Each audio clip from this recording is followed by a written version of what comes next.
2026년 2월 27일 일본 정부는 자국 반도체 연합군 라피더스에 2조 5천억 원의 추가 지원을 최종 확정했습니다. 동시에 삼성전자와 SK하이닉스에게 투자비의 50%를 현금으로 돌려주는 파격적인 보조금 정책을 공식화했습니다. 2026년 2월 26일에는 도쿄에서 한일 바이오 공동투자 프레임워크가 체결되며 일본 자본의 한국행이 본격화되었습니다. 도대체 일본은 왜 이토록 막대한 자금을 들고 대한민국 첨단 산업에 매달리고 있는 것일까요? 지금부터 그 이면에 숨겨진 긴박한 경제 전쟁의 실체를 하나씩 파헤쳐 보겠습니다. 불과 몇 년 전만 하더라도 상상할 수 없었던 광경이 우리 눈앞에 펼쳐지고 있습니다. 과거 소재와 부품의 수출을 통제하며 한국 경제의 목줄을 쥐려 했던 일본이 이제는 90조 원이라는 천문학적인 자금 보따리를 들고 한국 기업의 처분만을 기다리는 처지가 되었습니다. 이것은 단순한 협력의 손길이 아닙니다.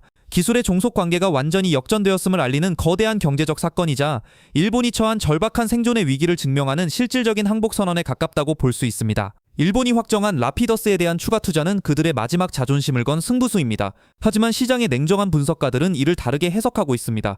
핵심 공정 기술과 실제 양산 경험이 전무한 일본의 입장에서 이러한 대규모 자본 투입은 결국 세계 최고의 기술력을 보유한 한국 기업들의 조력이 없으면 사막 위에 쌓은 모래성과 같다는 점을 그들 스스로가 가장 잘 알고 있기 때문입니다. 일본은 현재 삼성전자와 SK하이닉스를 향해 굴욕적이기까지 한 조건을 제시하고 있습니다. 일본 현지에 공장을 짓기만 한다면 전체 투자 비용의 절반을 즉시 현금으로 지급하겠다는 이른바 반값 공장 제안입니다. 인공지능 기술의 폭발적인 성장과 반도체 공정의 초미세화는 돈보다 기술이 귀한 시대를 앞당겼습니다. 일본이 준비한 90조 원 규모의 보조금 정책은 사실상 한국의 앞선 기술력을 자국 영토 안으로 끌어들여 폐허가 된 자신들의 첨단 산업에 인공호흡기를 달겠다는 마지막 시도와도 같습니다. 이러한 흐름은 비단 반도체에만 국한되지 않습니다. 일본의 거대 자본이 한국의 신산업 스타트업들의 대규모 투자를 약속한 이유는 명확합니다. 일본이 보유한 기초 과학 분야의 자산만으로는 세계 시장에서 승리할 수 있는 실질적인 상업화 능력과 공정 노하우를 확보하기 어렵다는 결론에 도달했기 때문입니다.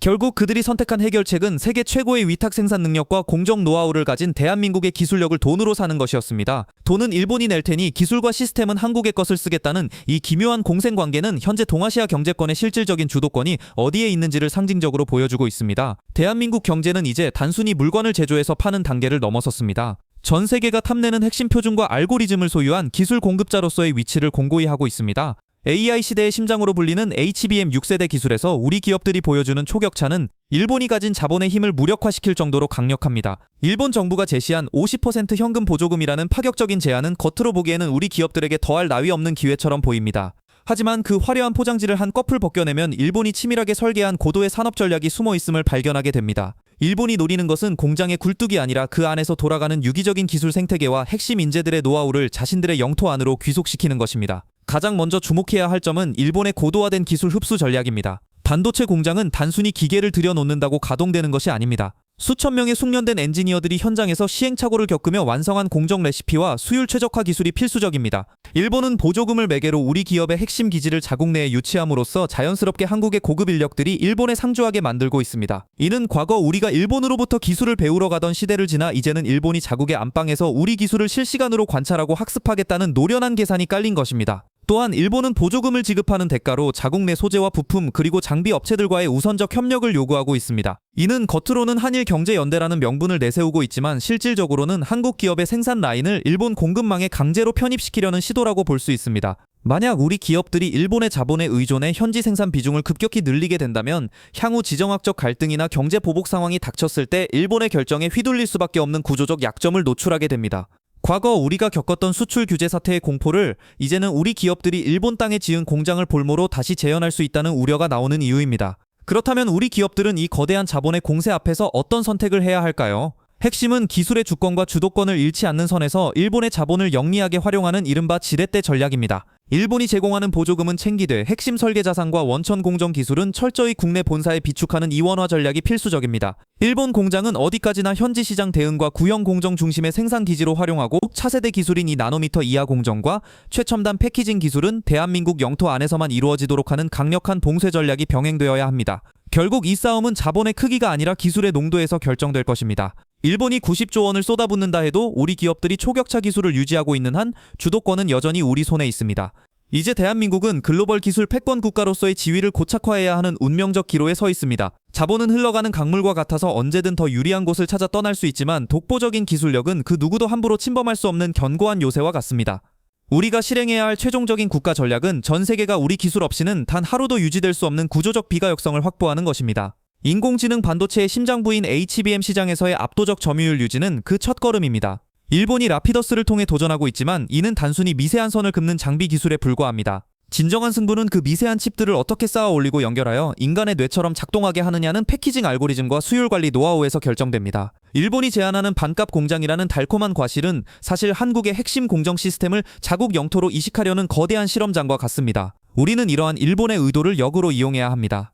일본 내 공장은 범용 제품의 전진기지로 활용하여 현지 시장 점유율을 높이는 도구로 쓰되 인류의 미래를 결정지을 초미세 차세대 공정은 오직 국내 반도체 메가 클러스터에서만 완성되도록 통제해야 합니다. 이것이 바로 자본의 공세 속에서도 기술의 종속을 막는 유일한 방법입니다. 일본이 90조 원을 들고 우리 반도체 공장에 목을 매는 동안 우리는 그들이 결코 따라올 수 없는 차세대 컴퓨팅 아키텍처와 에너지 효율 최적화 분야에서 글로벌 표준을 선점해야 합니다. 우리가 지향해야 할 최종 목적지는 1인당 국민소득 5만 불 시대를 여는 초격차 경제 구조의 완성입니다. 이를 위해서는 반도체라는 기둥을 넘어 SDV로 대변되는 미래 모빌리티와 차세대 에너지 분야로까지 기술의 영토를 확장해야 합니다. 일본이 우리 반도체 기술에 한눈을 팔고 있는 지금 이 순간이 우리가 그들의 마지막 남은 자존심인 완성차 시장까지 장악할 수 있는 최적의 골든타임입니다. 결국 2026년의 경제전쟁에서 승리하는 유일한 방법은 사람이 곧 기술이라는 진리를 잊지 않는 것입니다. 일본이 보조금을 살포하며 우리 엔지니어들을 유혹할 때 대한민국은 그들이 국내에서 최고의 대우를 받을 수 있는 전폭적인 지원 체계를 구축해야 합니다. 우수한 인재가 일본의 반값 공장으로 떠나는 것이 아니라 전 세계의 천재들이 대한민국의 기술 요새로 모여들게 만드는 자석과 같은 매력을 갖추어야 합니다. 일본이 내민 90조 원의 청구서는 사실 그들이 가진 공포의 무게입니다. 그 공포를 우리의 확신으로 바꾸는 순간 동아시아의 진정한 맹주는 명실상부한 대한민국이 될 것입니다. 기술은 국경이 없다고 말하지만 기술을 가진 국가에는 국경이 엄연히 존재합니다. 일본의 자본 공세는 우리가 가진 기술의 가치가 얼마나 위대한지를 일깨워주는 거울과도 같습니다.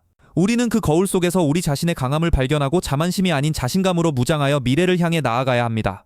90조 원의 유혹을 넘어 100년의 기술 패권을 설계하는 일, 그것이 바로 오늘을 사는 우리 세대에게 주어진 가장 엄중한 경제적 사명입니다. 대한민국의 초격차 전략은 이제 막 서막을 올렸으며 그 종착역은 전 세계 산업 현장이 대한민국이라는 단일 엔진에 의해 움직이는 기술 제국의 완성입니다. 결국 2026년 현재 일본이 던진 90조 원의 유혹은 역설적으로 대한민국 경제의 강력한 위상을 증명하는 가장 확실한 징표가 되었습니다. 자본은 기술을 쫓고 기술은 미래를 결정합니다. 일본이 지불하는 이 천문학적인 수업료가 우리의 초격차를 더욱 단단하게 만드는 걸음이 될지 아니면 그들의 부활을 돕는 발판이 될지는 오직 우리의 전략적 선택에 달려 있습니다. 돈보다 귀한 것은 사람이며 그 사람의 머릿속에 든 기술이 국가의 생존을 결정하는 시대입니다. 90조 원의 청구서 앞에서 우리가 가져야 할 태도는 자만이 아닌 더욱 처절한 혁신입니다. 세계 경제의 거친 풍랑 속에서도 대한민국이라는 단일 엔진이 전 세계를 움직이는 그날까지 우리의 초격차 행진은 멈추지 않을 것입니다. 오늘 준비한 소식은 여기까지입니다. 시청해주셔서 감사합니다.